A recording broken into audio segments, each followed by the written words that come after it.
Canada's Prime Minister Mark Carney apologizes to Donald Trump over anti-tariff ad featuring Ronald Reagan. Canadian Prime Minister Mark Carney has issued an apology to Donald Trump, addressing an anti-tariff advertisement that featured a clip of Ronald Reagan. During the Asia-Pacific Summit in South Korea, Carney also confirmed that he had reviewed the commercial and advised Ontario Premier Doug Ford against its airing. On Saturday, Carney explicitly stated, "I did apologize to the president."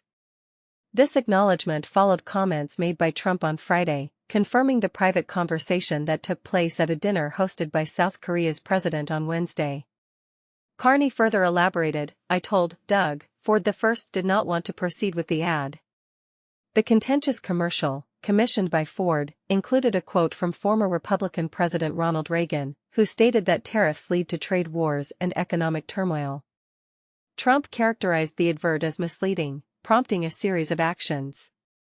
He announced the imposition of higher tariffs on Canadian goods and the suspension of trade negotiations with Canada.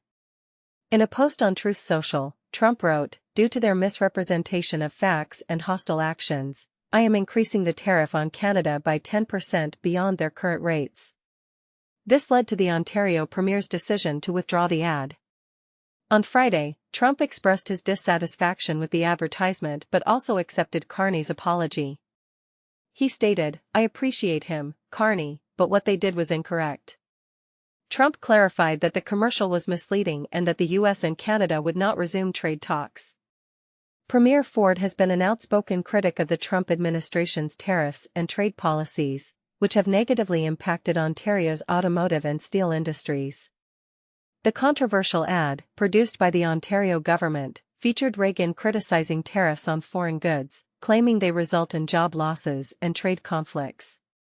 The video selectively edited Reagan's 1987 weekly address, omitting the context of his remarks on tariffs imposed on Japan, which he deemed an exception to his pro-free trade stance. Carney's meeting with Chinese President Xi Jinping on Friday marked a significant shift in relations, following years of tension. He also engaged with Japan's Prime Minister Sonai Takaichi on the sidelines of the summit.